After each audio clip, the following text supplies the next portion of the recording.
مریم وسیم کو سننے والے دوستو السلام علیکم۔ آپ سن رہے ہیں عشق کے کاف کا 6واں پارٹ۔ شکریہ ڈاکٹر صاحب، یہ سب اللہ کی کرم اور آپ کی کوشش سے ہوا۔ صفیہ نے ممنوعیت سے کہا۔ جی وہ ہولے سے ہنسے، میں دوسری نرس کو بھیج رہا ہوں۔ شمیم کی ڈیوٹی آف ہو رہی ہے۔ ڈاکٹر صاحب کیا یہ ضروری ہے کہ میرا مطلب ہے دوسری نرس کا ڈیوٹی پر آنا؟ جی ایسا ضروری تو نہیں، لیکن اگر مسٹر طاہر کے ہوش میں آنے تک کوئی نرس ان کے پاس رہے تو ان میں کوئی حرج بھی نہیں، ڈاکٹر ہرون نے بتایا۔ اگر ضروری نہیں تو ڈاکٹر صاحب تو آپ دوسری نرس کو مت بھیجیے، میں طاہر کی دیکھ بھال خود کر سکتی ہوں۔ Are you sure? Doctor Haroon نے پوچھا۔ ویری مچ شیور، وہ جلدی سے بولی۔ تو ٹھیک ہے، تاہم ذرا ایسی بھی تشویش کی بات ہو تو تھوڑی سی بھی تو فوراً مجھے فون کیجیے گا، یہ مت سوچیے گا کہ رات ہے یا دن کا کوئی سا پہر۔ شمیم سے دعا کے بارے میں سمجھ لے لیجیے اور ایک تکلیف یہ کیجیے گا کہ اسے وہیں سے اس کے گھر بھجوا دیجیے۔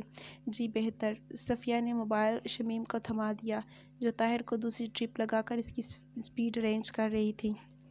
شمیم تم ڈرپ ارینج کر کے وہیں سے گھر چلی جاؤ۔ دعا مسٹر طاہر کو کب کیسے دینا ہے یہ مسز طاہر کو سمجھا دو۔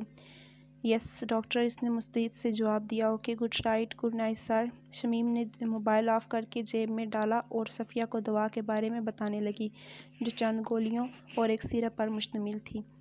صفیہ نے دوا کی ترتیب دیکھ لی اور سیف کو آواز دی۔ وہ کمرے میں داخل ہوا تو سیف نے کہا، بابا حمیدہ سے کہیے انہیں ان کے گھر ڈراپ کرائے۔ جی بہتر، سیف نے مختصر جواب دیا اور شمیم صفیہ کو سلام کر کے رخصت ہو گئی۔ شمیم کو ڈرائیور حمید کے ساتھ روانہ کر کے سیف واپس کمرے میں آیا۔ چھوٹی بی بی، آپ کے لیے کھانا لگاؤں؟ آپ نے صبح کا ناشتہ کیا تھا؟ اس کے بعد سے اب تک آپ نے کچھ نہیں کھایا۔ بھوک نہیں ہے بابا، صفیہ نے طاہر کے جسم پر کمبل درست کرتے ہوئے جواب دیا۔ جب بھوک محسوس ہوگی میں بتا دوں گی۔ میں ضد تو نہیں کر سکتا چھوٹی بی بی، مگر اس طرح مسلسل خالی پیٹ رہ کر آپ خود بیمار ہو جائیں گی۔ اللہ نے کرم کر دیا ہے، اب پریشانی کی کیا بات ہے جو آپ کو بھوک نہیں لگ رہی بابا؟ صفیہ طاہر کو محبت پاش نظروں سے دیکھتے ہوئے بولی۔ طاہر نے کچھ کھایا ہے جو میں کھا لوں؟ جب یہ ہوش میں آ جائیں گے تو کھانا پینا بھی سوج جائے گا۔ سیف کا منہ حیرت سے کھل گیا، پھر اس کی نظروں میں عجیب سی چمک ابھری، اسے چمک جو کسی بوڑھے باپ کی نگاہ میں اس وقت جنم لیتی ہے جب وہ اپنی اولاد پر فخر محسوس کرتا ہے۔ اس نے طاہر کا ہاتھ اپنے ہاتھوں میں تھام کر بیٹھی ہوئی صفیہ کی جانب دیکھا اور جیتی رہو چھوٹی بی بی کی سرگوشی کے ساتھ کمرے سے نکل گیا۔ کر طاہر نے پلک کو حرکت دی اور بستر کی پٹی پر سر رکھے بیٹھی صفیہ بجلی کی سرعت سے سیدھی ہو گئی۔ طاہر کا ہاتھ اب بھی اس کے ہاتھوں میں دبا ہوا تھا، جیسے اس نے اسے رخسار سے لگا رکھا تھا۔ طاہر اس کا ہاتھ چومتے ہوئے وہ اس کے چہرے پر جھک گئی۔ صفی، طاہر کے لبوں سے نکلا اور اس نے آنکھیں کھول دیں۔ جان صفو، صفیہ ورفانگی سے بولی اور اس کی نگاہوں کے حلقے میں در آئی۔ یہ صفو سے صفی کیوں کر دیا مجھے آپ نے؟ شکایت بھرے لہجے میں اس نے پوچھا۔ طاہر نے جواب میں کچھ کہنا چاہا مگر ہونٹ کپ کپا کر رہ گئے، ساتھ ہی اس کی آنکھوں کے گوشے سے آنسو ڈھلک پڑے۔ طاہر، صفیہ کا کلیجہ پھٹ گیا۔ طاہر میری جان، یہ کیا کر رہے ہیں آپ؟ اس طرح مجھے رگ رگ زخمی مت کیجیے، ایک ہی بار جان لیجیے، میں آف نہ کر دوں گی، میں اف تک نہیں کہوں گی، مگر اس طرح خود کو اذیت دے کر مجھے پل پل ہلکان مت کیجیے۔ طاہر مت کیجیے، وہ اس کے سینے پر مچل کر بلک پڑی۔ میں کیا کروں صفی، کیا کروں؟ طاہر سرگوشے کے لہجے میں بولا، اس کی آواز زخم ہو رہی تھی۔ مجھ سے برداشت نہیں ہو رہا، آپ کیا کریں یہ میں آپ کو پہلے بھی بتا چکی ہوں۔ طاہر، مجھ پر، اپنے آپ پر اپنی محبت اور اعتماد کیجیے، اور رہی بات برداشت کرنے کی تو آپ کیا برداشت نہیں کر پا رہے یہ میں جانتی ہوں، لیکن اس میں میرا کتنا قصور ہے آپ یہ بھی تو جانتے ہیں۔ ہاں، طاہر کی آواز میں درد ابھرا، تمہارا اس میں کوئی قصور نہیں صفی، مگر میں اس دل کا کیا کروں جو یہ سوچ کر ہی ہلکان ہو گیا کہ کوئی اور بھی ہے جو کہیں دور رہ کر ہی صحیح مگر تمہیں چاہتا ہے، تم سے عشق کرتا ہے، تمہارے لیے جاگ لے چکا ہے اور تمہارے لیے جوگی بن چکا ہے۔ تو اس نے آپ کو یہ مجھے کیا فرق پڑتا ہے طاہر؟ ہمارا اس کے اس فعل سے کیا تعلق، کیا لینا دینا ہے ہمیں اس سے کہ اس فیصلے سے؟ صفیہ نے سر اٹھایا اور اس کی آنکھوں میں دیکھا۔ آپ میرے لیے ہیں اور میں آپ کے لیے، بس یہی ہماری دنیا ہے جس کے اندر ہمیں رہنا ہے، اس سے باہر کیا کیوں ہے، اس سے ہمیں کیا سروکار؟ طاہر، اس نے طاہر کی آنکھوں سے بہتے اشکوں کو اپنے ہونٹوں میں جذب کر لیا۔ یہ ایسا آسان نہیں ہے صفی، طاہر نے پلکیں موند لی۔ بڑا مشکل ہے یہ سہنا کہ کوئی اور بھی میری صفو کو چاہتا ہے، میں اس سے باخبر ہو کر بھی چین سے جیتا رہوں گا۔ یہ پاگل پن ہے طاہر، صفیہ اسے سمجھانے کے انداز میں بولی۔ خود کو سنبھالیے، بے بنیاد شک کی آگ میں خود کو مت جلائیے۔ شک نہیں صفی، طاہر نے آنکھیں کھول دی، شک تو میں تم پر کر ہی نہیں سکتا، تم اسے معمول میں کسی طور پر بھی انوال نہیں ہو۔ شک نہیں، ایک خوف ہے جس نے مجھے اپنی لپیٹ میں لے لیا ہے۔ خوف؟ صفیہ نے اس کا چہرہ ہاتھوں میں پیلے میں لے لیا۔ کیسا خوف طاہر؟ کھل کر کہہ دیجیے۔ تمہارے چھن جانے کا خوف صفی، وہ کہتا چلا گیا اور صفیہ بت بنی اسے تکتی رہی، سنتی رہی۔ خوف یہ کہ وہ تمہارے لیے دنیا تیاگ رہا ہے، کسی دن سامنے آ گیا تو کیا ہوگا؟ کیا ہوگا؟ صفیہ نے اس کی آنکھوں میں دیکھا۔ آپ کا خیال ہے کہ وہ مجھے آپ سے چھین لے گا؟ نہیں، طاہر نے نفی میں سر ہلایا، یہ نہیں، ایسا نہیں ہوگا، مگر جو ہوگا وہ اس سے بہت آگے کی بات ہے صفی، آپ کہہ ڈالیے۔ طاہر، اندیشے اور خوف کا جوگن آپ کو اندر ہی اندر ڈس رہا ہے، اسے الفاظ کے رستے باہر نکال دیجیے، یہ مت سوچیے کہ الفاظ کتنے زہریلے ہوں گے، بس کہہ دیجیے۔ صفی، طاہر نے خشک لبوں پر زبان پھیرتے ہوئے اس کی جانب دیکھا۔ پتھر، یہ پانی کی بوند مسلسل گرتی رہے تو اس میں چھید کر دیتی ہے، اس کا جوگ اگر تمہیں ایک پل بھی متاثر کر گیا تو وہ کنڈلی مار کر تمہارے دل میں آ بیٹھے گا، اور اس کا یہ آ بیٹھنا میرے اور تمہارے درمیان ایک پل ہی کی صحیح جس دوری کو جنم دے گا، وہ شیشے میں آ جانے والے اس بل کی مانند ہوگی جس کا کوئی علاج نہیں ہوا کرتا۔ طاہر، صفیہ اسے مدہوش نگاہوں سے دیکھنے لگی۔ یہ کیا کہہ رہے ہیں آپ؟ میں ٹھیک کہہ رہا ہوں صفی، اس کی آواز لرزا گئی۔ میں نے اب تک کی زندگی میں صرف اور صرف ناکامیوں کا منہ دیکھا ہے، چاہا کہ شادی سے پہلے کسی کی انچوئی محبت پالوں، نہ پا سکا، پھر چاہا کہ جس سے زندگی کے سفر کا سودا کروں وہ ایسا ہو جسے کسی اور سے کوئی تعلق نہ ہو، ایسا ہی ہوا۔ اب پتہ چلا کہ میرا ہمسفر تو انچوا بھی ہے اور کسی بھی غیر سے بے تعلق ہے، مگر کوئی ایک ایسا ہے جو کہیں دور بیٹھا اس کی پرستش کرتا ہے، اسے پوجتا ہے اور اسے دیوانہ بیچار کبھی سامنے آ جائے تو دیوی پر اس کی تپش کیا اثر کرے گی، یہ خوف میرے اندر ڈنک مار رہا ہے طاہر۔ صفیہ نے اسے ولولانا دیکھے ہوئے کہا، میں سرمد کی دیوانگی سے تو بے خبر ہوں کہ وہ جو کہہ رہا تھا اس میں کتنی حقیقت تھی اور کتنا فسانہ، مگر آپ کا پاگل پن ضرور میری جان لے لے گا۔ آپ ایک فرضی خوف کے سائے اپنی اور میری زندگی پر مسلط کر کے کیوں عذاب مول رہے ہیں؟ اس کا کوئی علاج بھی ہے؟ مجھے صرف یہ بتائیے کہ میں کیا کروں جو آپ کے دل سے یہ وہم نکال جائے اور آپ اور میں ایک نارمل زندگی گزار سکیں۔ بتائیے طاہر، اگر اس کے لیے اپنی جان دے کر بھی آپ کو اپنی خوف سے نجات دلا سکتی تو مجھے کوئی عرض نہیں ہے، اور اگر اس کے لیے سرمد کی جان لینا لازم ہے تو میں اسے آپ کے وہم پر قربان کروں گی طاہر، مگر آپ کو اس اذیت سے چھٹکارا دلاؤں گی۔ بتائیے کیا کروں میں؟ حکم دیجیے۔ اس نے طاہر کی آنکھوں میں آنکھیں ڈال دی۔ کیا کہہ رہی ہو صفی؟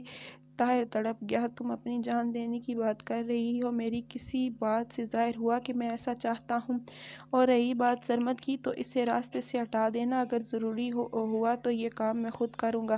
تم ایسا کیوں کر رہی ہو؟ لیکن مجھے لگتا ہے کہ تم ٹھیک کہہ رہی ہو، ابھی وہ وقت نہیں آیا کہ اسے کوئی فیصلہ کیا جائے، تو پھر خود کو سنبھالیے طاہر، خود پر نہیں مجھ پر رحم کیجیے، آپ کی حالت مجھ سے دیکھی نہیں جاتی۔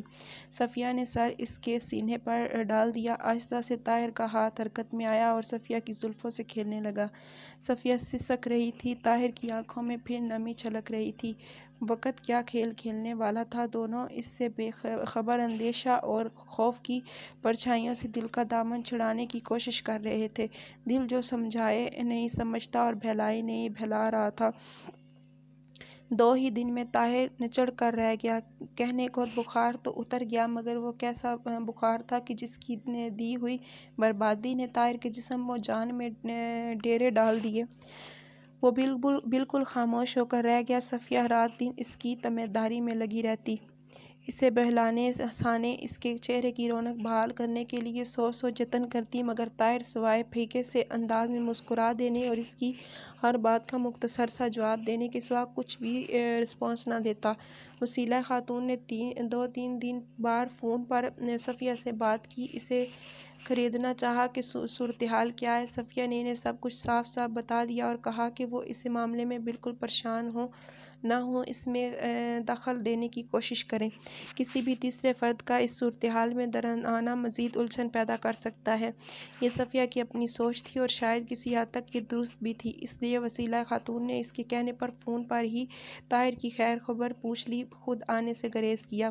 ڈاکٹر ہاشمی اور بیگم صاحبہ کا صرف ایک فون آیا تھا اور خیریت سے تھے، اور انہوں نے اپنے قیام و دیدار حبیب صلی اللہ علیہ وسلم میں بڑھا لیا تھا۔ ان کی جلد واپسی کا ابھی کوئی امکان نہ تھا۔ آفس کے معاملات امبر بخوبی کنٹرول کر رہی تھی، اسے طاہر کی بیماری کا قطعاً علم نہ تھا۔ صفیہ نے بھی اسے موجودہ صورتحال سے باخبر کرنا ضروری نہ سمجھا کہ اس سے سوائے بات پھیلنے سے اور کیا ہوگا۔ وہ جانتی تھی کہ یہ بات طاہر بھی پسند نہ کرے گا۔ گھر کے ملازموں میں بابا سیف اور ڈرائیور حمیدہ کو صرف یہ پتہ تھا کہ صاحب کو بڑا شدید بخار ہے، اور بس جو ملازم صفائی اور باہر کے کاموں کے لیے تھی، اسے اس بات کی ہوا بھی نہ لگی کہ طاہر کی طبیعت خراب ہے۔ کچن کا کام ہوتا ہی کتنا تھا، سیف کو اس کے لیے کسی معاون کی بھی ضرورت نہ تھی، اس لیے اصل بات پردے ہی میں رہی۔ آج 5واں دن تھا۔ طاہر نے شیو بنائی، غسل کیا اور 10 بج کے قریب سردی کی دھوپ کے لیے لان میں آ بیٹھے۔ صفیہ نے اس کے چہرے پر کچھ رونق دیکھی تو اس کی جان میں جان آئی۔ اس نے سیف سے چائے بنا کر لان میں لے آنے کو کہا اور خود چھوٹا سا بیگ تھامے طاہر کے پاس چلی آئی۔ وہ بیدا کی کرسی پر سر سینے پر جھکائے نہ جانے کس سوچ میں ڈوبا بیٹھا تھا۔ صفیہ اس کے قریب پہنچی تو اس کی آہٹ چونکا۔ کیا سوچ رہے ہیں میرے حضور؟ صفیہ نے کرسی سے کشن اٹھا کر نیچے گھاس پر ڈالا اور اس کے قدموں میں بیٹھ گئی۔ ارے وہ جلدی سے بولا، یہ کیا؟ اوپر بیٹھو نا۔ اس نے پاؤں کھینچ لیا۔ خاموشی۔ صفیہ نے آنکھیں نکالی اور چائے آنے تک مجھے اپنا کام ختم کرنا ہے کہہ کر اس نے طاہر کے پاؤں تھام کر اپنی گود میں رکھ لیے۔ ارے کیا کر رہی ہو بھائی؟ کسی ملازم نے دیکھ لیا تو اس نے پاؤں واپس کھینچنا چاہا تو کیا ہوگا جناب عالی؟ میں کون سا آپ کے ساتھ کوئی ناضابطہ حرکت کرنا جا رہی ہوں؟ ذرا دیکھیے کس قدر خشکی ہو رہی ہے جلد پر۔ صفیہ نے اس کے پاؤں پھر گود میں ڈال لیے اور بائیں ہاتھ سے بیگ کھولا اور اس میں سے نیل کٹر نکال لیا۔ ارے بابا، یہ کام میں خود کر لوں گا، تم رہنے دو۔ طاہر نے اسے روکنا چاہا۔ اگر آپ نے پاؤں واپس کھینچنا تو میں یہ پیر میں چبا دوں گی۔ صفیہ نے اسے نیل کٹر میں لگا چھوٹا سا چاقو دکھاتے ہوئے دھمکی دی۔ اس کے بچگانہ معصوم اور محبت بھرے لہجے پر طاہر نے بے اختیار مسکرا دیا اور پاؤں ڈھیلے چھوڑ دیے۔ یہ ہوئی نا اچھے بچوں والی بات۔ یہ خوش ہو گئی۔ پھر پہلے اس نے طاہر کے ہاتھ پاؤں کے ناخن کاٹے، اس کے بعد اس کے ہاتھوں، پیروں اور آخر میں پنڈلیوں پر وائٹ جیل مالش کی۔ طاہر خاموشی سے اسے یہ سب کام کرتے ہوئے دیکھتا رہا۔ وہ یوں اپنے کام میں مگن تھی جیسے اس سے بڑا کام آج سے اور کوئی نہ کرنا ہو۔ جب سیف چائے رکھ کر گیا تو وہ لان کے گوشے میں لگے نل پر ہاتھ دھو کر فارغ ہو چکی تھی۔ یہ ملنگوں والی عادت چھوڑ دیجیے، اپنا خیال رکھا کیجیے۔ کل کو اگر میں نہ رہی تو آپ کو تو ہفتے بھر میں جوئیں پڑ جائیں گی۔ واپس آ کر چائے بناتے ہوئے اس نے طاہر کی طرف دیکھتے ہوئے سنجیدگی سے کہا، کہاں جانا ہے تمہیں؟ طاہر اب اسے نام لے کر بلانے سے اعتراض کرتا تھا۔ یہ بات صفیہ نے محسوس کر لی تھی، مگر اس نے کسی بھی بات پر بحث یا اعتراض کرنے کا خیال فی الحال ترک کر دیا تھا۔ اسے حالات اور خاص طور پر طاہر کے نارمل ہونے تک انتظار کرنا تھا۔ اسے علم تھا کہ یہ انتظار سالوں پر بھی میعاد ہو سکتا ہے، مگر اس نے فیصلہ کر لیا تھا کہ طاہر کے دل میں اپنا مقام دوبارہ اجاگر ہونے تک وہ زبان سے سی کر رکھے گی، حق طلب نہ کرے گی اور فرض کو اوڑھنا بچھونا بنائے گی۔ اب رات دن یہی کر رہی تھی۔ وہ زندگی کا کیا بھروسہ ہے میرے حضور، جانے کب بلاوا آ جائے۔ وہ چائے کا کپ اس کی طرف سرکاتے ہوئے بولی، اس لیے اس کنیز کی موجودگی میں اپنا آپ سنبھال لیجیے۔ ملازم بہرحال ملازم ہوتے ہیں، وہ وقت پر کھانا کپڑا تو مہیا کر سکتے ہیں، بے وقت خدمت سے اکتا جاتے ہیں تو تم بھی کہیں اکتا تو نہیں گئی؟ طاہر نے اسے غور سے دیکھا۔ میں صفیہ نے اسے شکوے بھرے انداز میں دیکھا، مگر دوسرے ہی پل اس کی آنکھیں شفاف ہو گئیں۔ میں بھلا کیوں اکتاؤں گی؟ میں ملازم نہیں، آپ کی کنیز ہوں، اور کنیز خریدا ہوا اور مال ہوتا ہے۔ میرے حضور، میں کہ جسم سے اکتانے کی حس ختم کر کے اللہ تعالیٰ اس کی جگہ محبت، خلوص اور عیاشی کی دھک دھک بھر دیتی ہے، تو میں نے تمہیں خریدا ہے؟ طاہر نے چسکی لے کر کپ واپس رکھ دیا۔ جی ہاں، صفیہ نے اطمینان سے جواب دیا۔ اپنی محبت، اپنی توجہ اور اپنے پیار کی عوض آپ اس کنیز، اس بندی کو کب سے خرید چکے ہیں؟ طاہر لاجواب ہو گیا۔ دل میں ایک کسک سی اٹھی۔ اس کی محبت اور توجہ سے تو صفیہ کتنے ہی دنوں سے محروم تھی۔ اب شاید وہ اس پر طنز کر رہی تھی یا اسے اس کا احساس دلانا چاہتی تھی۔ اس نے نگاہوں سے صفیہ کی جانب دیکھا اور وہاں اسے طنز کی کوئی جھلک نہ ملی تو وہ سوچ میں ڈوب گیا۔ صفیہ سے بخار کے اٹیک کی رات اس کی بڑی کھل کر بات ہوئی تھی۔ اس کے بعد اسے نارمل ہو جانا چاہیے تھا، مگر وہ اب تک دل و دماغ کی جنگ میں الجھا ہوا تھا۔ ابھی تک وہ خود کو واپس پہلی پوزیشن پر نہ لا سکا تھا، جہاں صرف وہ صفو تھے، جہاں ابھی صفی نے جنم نہ لیا تھا۔ اب تو صفی بھی پردے کے پیچھے چلی گئی تھی۔ وہ حتی الامکان اس کا نام لینے سے گریز کرتا تھا۔ چائے ختم ہو گئی۔ سیف برتن لے گیا۔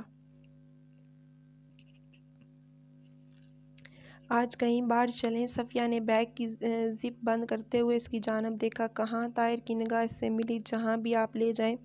جہاں تم جانا چاہو چلیں گے۔ طاہر نے فیصلہ اس پر چھوڑ دیا۔ 2-4 دن کے لیے گاؤں نہ چلیں؟ صفیہ نے اشتیاق سے کہا۔ گاؤں؟ طاہر حیرت سے بولا۔ وہاں جا کر کیا کرو گی؟ مٹی دھول پھینکنے کے سوا وہاں کیا ہے؟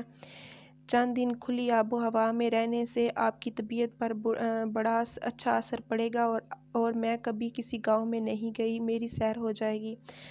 طاہر نے ہنکارا ہوا ابھرا۔ اگر کوئی امر مانی ہے تو رہنے دو، صفیہ نے اسے الجھن میں دیکھ کر کہا۔ نہیں، ایسی کوئی بات نہیں ہے۔ طاہر نے اس کی جانب دیکھا۔ میں صرف یہ سوچ رہا تھا، وہاں جا کر تم بور ہو جاؤ گی۔ سنا ہے آپ وہاں 15 دن اور امی جان وہاں 2 مہینے رہ کر آتی ہیں۔ آپ بور نہیں ہوتے کیا؟ میرا اور امی کا تو کام ہے زمینوں کا حساب کتاب، بڑے دقت و طلب مسائل کا حل ہوتا ہے، اس لیے بور ہونے کا وقت ہی نہیں ملتا۔ آپ ساتھ ہوں گے تو بوریت کیسی؟ صفیہ نے اسے بڑی ولولانہ نظروں سے دیکھا۔ تو ٹھیک ہے، میں فون کر دیتا ہوں، 2 بجے نکل چلیں گے۔ 2.5 گھنٹے کا سفر ہے، عصر تک پہنچ جائیں گے۔ اس سے نظریں چرا لی۔ ٹھیک ہے صفیہ بچوں کی طرح خوش ہوگی۔ میں پیکنگ کر لو۔ طاہر بے ساختہ ہنس دیا۔ مگر بہت زیادہ دنوں کا پروگرام نہ بنا لینا، آج منگل ہے، بس جمعے تک لوٹ آئیں گے۔ جی نہیں، وہ اٹھتے ہوئے بولی، یہ وہاں جا کر سوچیں گے کہ کتنے دن رہنا ہے۔ ابھی آپ کے آفس جانے میں 10-12 دن باقی ہیں، اور امی کا تو ابھی واپسی کا کوئی ارادہ ہی نہیں، اس لیے اطمینان سے لوٹیں گے۔ وہ بیگ اٹھا کر چل دی۔ نہ جانے کیوں طاہر کا جی نہ چاہا کہ وہ اسے ٹوکے۔ وہ بہت خوش نظر آ رہی تھی اور اس کی خوشی میں رکاوٹ ڈالنا اچھا نہ لگا۔ دوپہر کا کھانا کھا کر وہ گاؤں کے لیے نکل کھڑے ہوئے۔ گاڑی کی ڈکی میں صفیہ نے 2 بکسے رکھوائے تھے، جس سے اندازہ ہوتا تھا کہ اس کا ارادہ جلدی لوٹنے کا قطعاً نہیں تھا۔ وجاہت آباد۔ طاہر کے والد سروجاہت سلطنت کا نام آباد تھا۔ گاؤں کیا تھا؟ قدیم بدوباش کا ایک ماڈل تھا۔ آج بھی وہاں روہٹ چلتے تھے۔ کھیتوں میں نئے دور کی کوئی کھاد نہ ڈالی جاتی تھی۔ ٹیوب ویل بھی تھے مگر آب پاشی کے لیے پرانے کنویں کو قطعاً ختم نہ کیا گیا تھا۔ وجاہت سلطنت کو اپنے کلچر سے بے حد پیار تھا، اس لیے انہوں نے وہاں جدید آلات کے آنے پر پابندی نہ لگائی تو پرانے نظام کو ختم بھی نہیں کیا۔ ان کے مظاہر اور ان کے ایسے فرمانبردار تھے کہ حیرت ہوتی تھی، ورنہ یہ قوم کسی سے وفا کر جائے یہ ممکن ہی نہیں۔ نہ جانے جاہت سلطان نے انہیں کیا سنگھایا تھا کہ وہ ان کے ہر حکم کو جی جان سے مان لیتے تھے۔ ان کے بعد بیگم جاہت سلطان نے بھی ان کے ساتھ وہی سلوک رکھا جو ان کے شوہر کا خاص اس لیے خوشی اسلوبی سے چل رہے تھے۔ وجاہت سلطان کا زندگی بھر ایک ہی اصول رہا تھا، کسی کا حق مارنا اپنا حق چھوڑو، نہ کسی کا حق مارو اور نہ اپنا حق چھوڑو۔ اور عزت کے لیے بیگم صاحبہ اور طاہر نے اس اصول میں کبھی لچک نہ آنے دی۔ ہر دکھ سکھ میں جب وہ گاؤں والوں کے ساتھ تھے تو انہیں کیا پاگل کتے نے کاٹا تھا کہ وہ اسے مالکوں کے خلاف سوچتے۔ طاہر کی شادی پر جیسے شہر سلطنت ولا میں بلا کر ان کی بیزاری کی گئی تھی، اس بات نے انہیں اور بھی گروہدار کر دیا۔ گاؤں میں بیگم حویلی بیگم صاحب کے لیے طاہر کے والد نے تعمیر کرائی تھی۔ یہ ابتدا سے اس نام سے مشہور تھی۔ حویلی کا انتظام شروع سے مزاروں کے نگران اور گاؤں کے معاملات کے منتظر بلال ملک کے ہاتھ میں تھا۔ اس کی جوانی ڈھل رہی تھی مگر آج بھی اس کی کڑک اور پھڑک ویسی ہی تھی، کسی کو اس کے سامنے دم مارنے کی جرأت نہ تھی۔ گاؤں میں بیگم صاحب اور طاہر کے بعد وہ سب سے بے اختیار سمجھا جاتا تھا۔ حویلی کے باہر ہی بلال ملک جدا افراد کے ساتھ طاہر اور اپنی چھوٹی مالکن کے استقبال کے لیے موجود تھا۔ طاہر نے گاڑی روکی اور صفیہ اس کے ساتھ باہر نکل آئی۔ حویلی کیا تھی، چھوٹا موٹا محل تھا جو بڑے پرشکوہ انداز میں سر اٹھائے انہیں فخر سے دیکھ رہا تھا۔ صفیہ اس کی خوبصورتی سے بے داغ متاثر ہوئی۔ بلال ملک اس کے بعد دوسرے لوگوں نے ان دونوں کے گلے میں ہار ڈالے اور انہیں چھوٹے سے جلوس کی شکل میں حویلی کے اندر لایا گیا۔ ہال کمرے میں وہ دونوں صوفوں پر بیٹھ گئے، سب لوگ جیسے کسی بادشاہ کے دربار میں حاضر تھے۔ کچھ دور پڑی کرسی پر بیٹھ کر انہوں نے ادب سے سر جھکا لیے۔ بلال ملک ان دونوں کے سامنے آ کھڑے ہوئے۔ چھوٹی مالکن اگر چاہیں تو اندر زنانہ خانے میں تشریف لے جائیں، گاؤں کی لڑکیاں بالیاں آپ سے ملنا چاہتی ہیں، اس نے کہا۔ صفیہ نے طاہر کی جانب دیکھا، اس نے مسکرا کر اس بات میں سر ہلا دیا۔ صفیہ نے گلے سے ہار اتار کر صوفے ہی پر ڈالے اور ایک ملازمہ کے عقب میں چلتی ہوئی ہال کمرے کے اندرونی دروازے کی جانب بڑھ گئی جو زنانہ خانے کے کاریڈور میں کھلتا تھا۔ اور سناؤ مالک، کیا حالات ہیں؟ طاہر نے صوفے پر نیم دراز ہوتے ہوئے کہا۔ اللہ کا کرم ہے چھوٹے مالک، سب کچھ ٹھیک ٹھاک ہے۔ وہ اس کے سامنے بیٹھ گیا۔ اس وقت ایک ملازم دودھ کا جگ اور گلاس ٹرے میں رکھے آ گئی۔ طاہر نے دودھ پیا اور ملازم برتن واپس لے گیا۔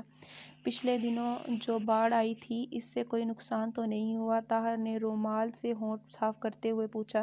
نہیں جی، ہمارا علاقہ تو محفوظ رہا۔ ہاں، اردگرد کافی نقصان ہوا ہے، دریا ابل پڑا تھا، بڑی مشکل میں رہے ہمسائے دیہات کے لوگ۔ تم نے ان کی کوئی مدد بھی کی یا ہاتھ پر ہاتھ دھرے بیٹھے رہے؟ مدد کیوں نہیں کرتے جی، یہ تو ہم پر فرض ہوتا ہے، جو ادا کیے بغیر ہم رات کو نیند نہیں آتی۔ بلال ملک نے ادب سے جواب دیا۔ اب میں تھوڑا آرام کروں گا ملک، اپنی مالکن کو بھی جلدی فارغ کر دینا، وہ پہلی بار گاؤں آئی ہے، پہلے ہی دن تھک کر لمبی نہ لیٹ جائے۔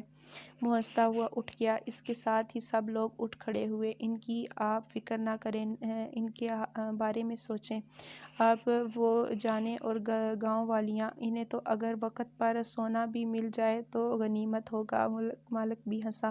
چلو ٹھیک ہے، اسے بھی گاؤں آنے کا بڑا شوق تھا، بھگتے اب، طاہر کہہ کر ہال سے باہر نکل گیا۔ ملک باقی لوگوں کے ساتھ دربار نشینوں پر پرجمان ہو گیا اور ہلکی آواز میں باتیں ہونے لگی۔ صفیہ کو گاؤں کی بڑی بوڑھیوں نے پیار کرکے اور سوغات پیش کرکے نڈھال کر دیا۔ پھر لڑکیوں اور جوان سال عورتوں نے اس کے کمرے میں ایسے ڈیرا ڈالا کہ اسے آرام کرنا بھول ہی گیا۔ شام کے قریب وہ اسے گاؤں کے کھیتوں کی سیر کو لے گئیں۔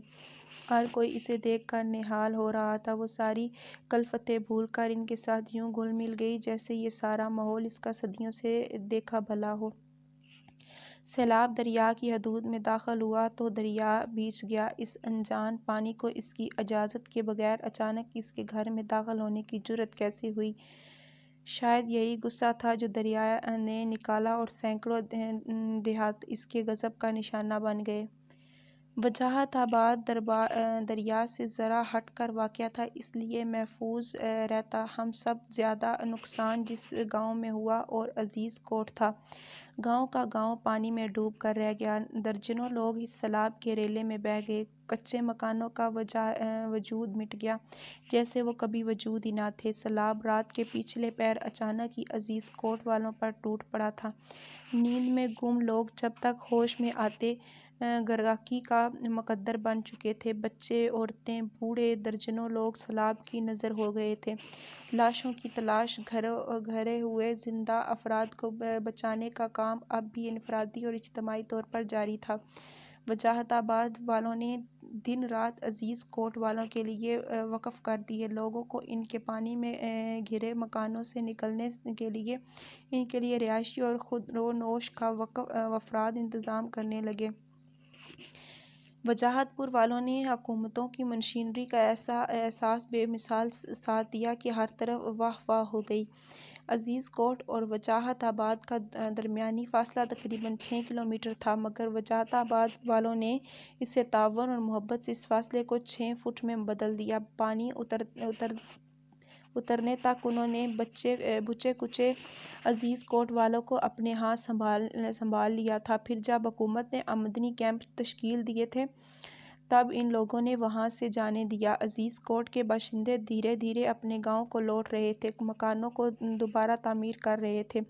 سیلاب جو کیچڑ اور گارا اپنے پیچھے پیچھے چھوڑ گیا تھا، اس کی صفائی کا کام بھی ساتھ ساتھ جاری تھا۔ اب بھی وجاہت آباد کے درجنوں لوگ آمدنی اور سرگرمی میں فوج اور سول انتظامیہ کا ہاتھ بٹانے کے لیے متاثرہ علاقے میں موجود تھے۔ عزیز کوٹ کو ڈوب کر سیلابی پانی نے جب اپنا راستہ بدلا تو نور پور کے قریب سے یوں گزر گیا جیسے اس علاقے میں اسے سر اٹھا کر چلنے کی بھی اجازت نہ ہو۔ نور پور ایک چھوٹا سا گاؤں تھا جس کے نوفس کی تعداد بمشکل 3000 تھی۔ سیلاب گاؤں کے باہر سے اپنا راستہ بنا کر خوش خرمی کے ساتھ بہتا ہوا نکل گیا، تاہم ابھی تک اس پانی کا زور کم نہ ہوا تھا۔ حافظ عبداللہ چھوٹے موٹے دریا کا منظر پیش کرتے ہوئے سیلابی کٹاؤ کے کنارے ایک اونچے ٹِبے پر بیٹھا نہ جانے کس سوچ میں گم تھا۔ وہ حافظ قرآن تھا، دن بھر میں اکیلا، اور اس وقت زندگی کے 25ویں سال میں تھا۔ نور کوٹ گاؤں کی ایک بے آبادی چھوٹی سی مسجد کو آج سے 7 سال پہلے آ کر اس نے آباد کیا تو گاؤں والوں نے اس کی 2 وقت کی روٹی اور ضروری اخراجات کو ہنس کر اپنے ذمے لے لیا، اس لیے اس سے زیادہ کا مطالبہ بھی نہ کیا۔ گاؤں کے بچوں کو نماز فجر کے بعد قرآن مجید پڑھاتا اور ان کے معمول میں شامل تھا۔ گاؤں کے چودھری حسن دین کے گھر سے اسے خاص تعاون تھا۔ اس نے چودھری حسن دین کے 3 بیٹوں رفاقت، عنایت اور لطافت اور ایک بیٹی نادرہ کو قرآن مجید پڑھایا تھا۔ اس نسبت سے یہ گھرانہ اس کی بڑی عزت کرتا اور اسے اپنے گھر ہی کا ایک فرد خیال کرتا تھا۔ اس کا ماہانہ خرچہ بھی چودھری حسن دین کی حویلی سے آتا جس کے لیے اسے خود کبھی حویلی نہ جانا پڑتا۔ ادھر مہینے کی پہلی تاریخ آئی، ادھر اس کا پہلو شاگرد رفاقت اس کا مشاورہ اور دوسری ضروری سامان لے کر مسجد میں اس کے حجرے کے دروازے پر آ دستک دیتا۔ گاؤں والے اس کے علاوہ اس کی جو خدمت کرنا چاہتے وہ اکثر اس سے انکار کر دیتا۔ اکیلی جان تھی، اس کی ضروریات محدود تھیں، لالچ اور جمع کرنا اس کی فطرت میں ہی نہیں تھا، اس لیے بھی گاؤں والے اس کے کردار سے بہت متاثر تھے۔ تاہم وہ جو لے آتے اسے واپس لے جانا انہیں اپنی توہین لگتا تھا۔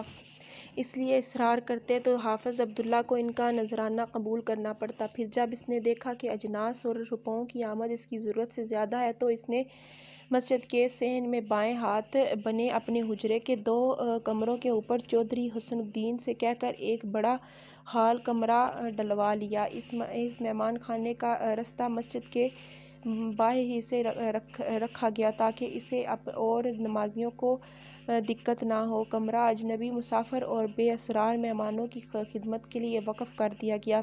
یوں اس کی زائد آمدنی کے خرچے کا ایک رستہ نکل آیا۔ اب وہ بھی خوش تھا اور گاؤں والے بھی۔ اس کا ایک عرصے سے معمول تھا کہ روزانہ عصر کے بعد نور پور سے 4 فرنگلوں دور مشرق میں واقع ایک خانقاہ سے تقریباً 150 گز دور ایک اونچے ٹبے پر آ کے پیپل کے درخت کے نیچے آ بیٹھتا اور قرآن حکیم کی دہرائی شروع کر دیتا۔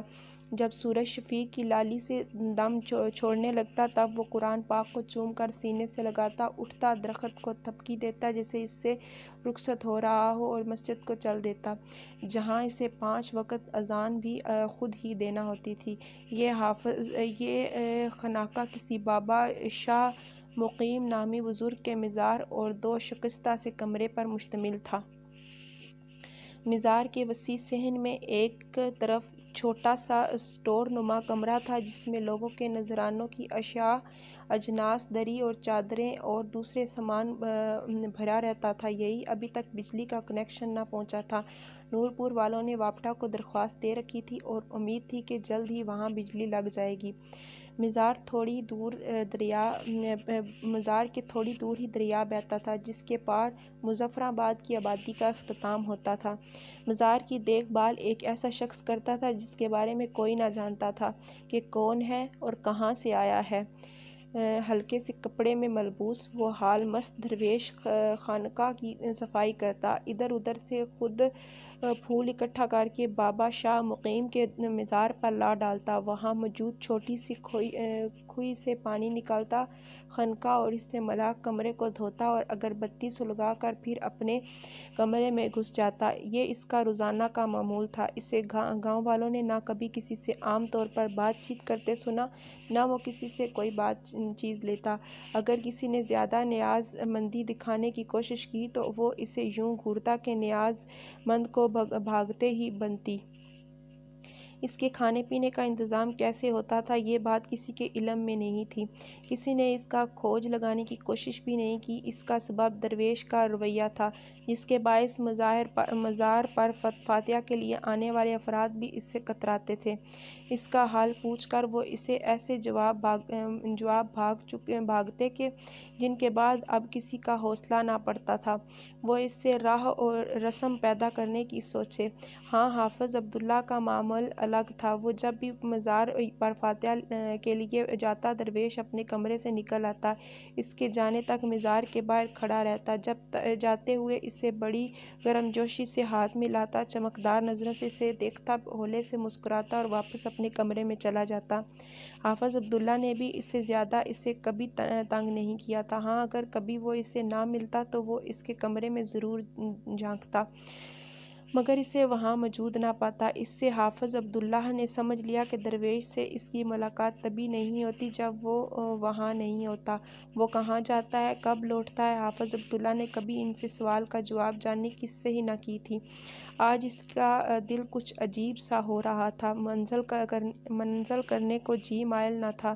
اس کے دادا قاری بشیر احمد مرحوم کا کہنا تھا کہ زبردستی قرآن پاک پڑھنا چاہیے نہ اس پر غور کرنا چاہیے، بلکہ جب قرآن خود اجازت دے تب اسے کھولا جائے، اور اس کی طرف سے اجازت کی نشانی یہ تھی کہ بندے کا دل خود قرآن پڑھنے کو چاہے۔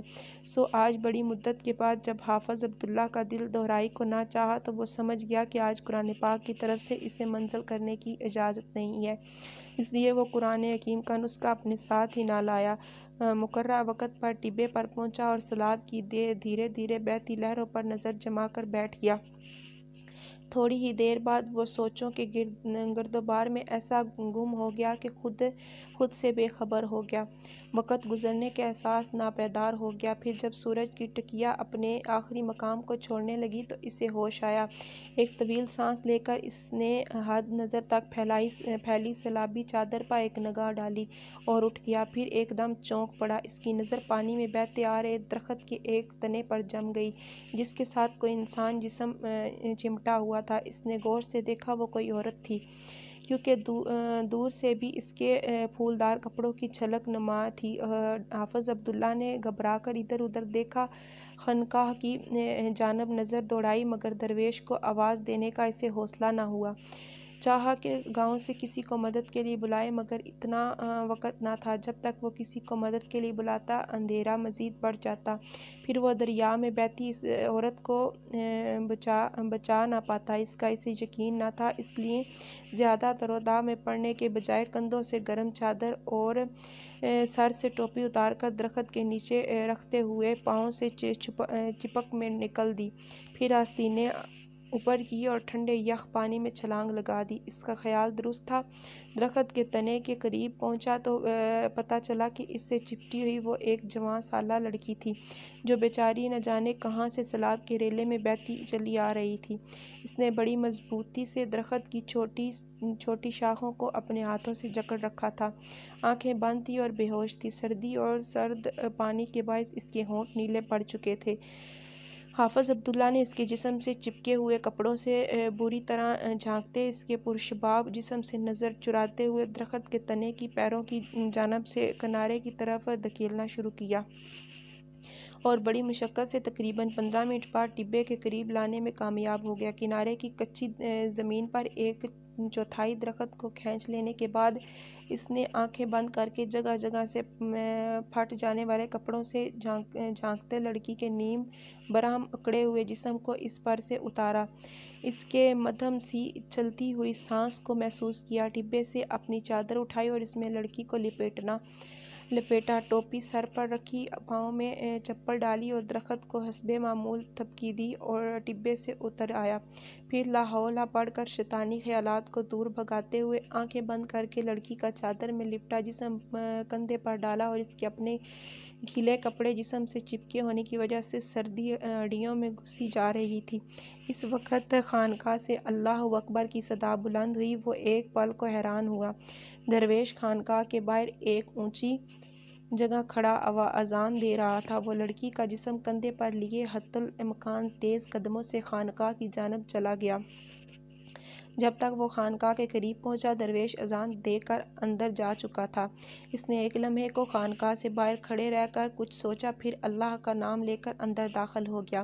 پہلے کمرے کا دروازہ بند تھا۔ وہ ایک پل کو اس کے باہر رکا، اندر سے کسی کی ہلکی آواز میں قرات کرنے کی آواز آئی، شاید درویش نماز پڑھ رہا تھا۔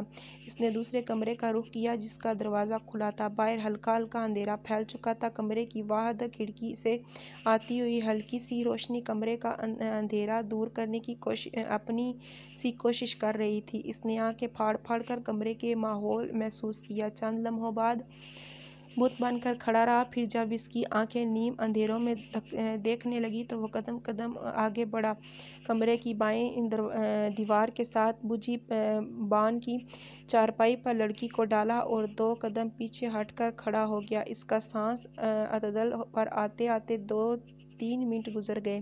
لڑکی پر ایک طاہرانہ نظر ڈال کر وہ آہستہ سے پلٹا۔ اس کا ارادہ تھا کہ وہ درویش سے جا کر ملے اور اسے ساری بات بتا کر اس صورتحال میں اس سے مدد مانگے۔ ابھی وہ 2 ہی قدم چلا تھا کہ رک گیا۔ کمرے میں اچانک ہی روشنی کی ایک لہر آئی تھی۔ اس نے ٹک کر دیکھا اور درویش کمرے کے دروازے میں جلتا ہوا چراغ ہاتھ پر رکھے کھڑا اسے عجیب سی نظروں سے دیکھ رہا تھا۔ بابا آپ! حافظ عبداللہ نے اسے دیکھ کر کہنا چاہا۔ شش! درویش نے ہونٹوں پر انگلی رکھ کر اسے بولنے سے روک دیا اور آگے بڑھ آیا۔ خاموش! وہ دبی آواز سے بولا، کمرہ امتحان میں بولنے کی اجازت نہیں ہوتی۔ کمرہ امتحان؟ حافظ عبداللہ نے حیرت سے کہا۔ ہاں۔ درویش نے چراغ اسے تھما دیا۔ یہ لے، اسے طاق میں رکھ دے۔ بابا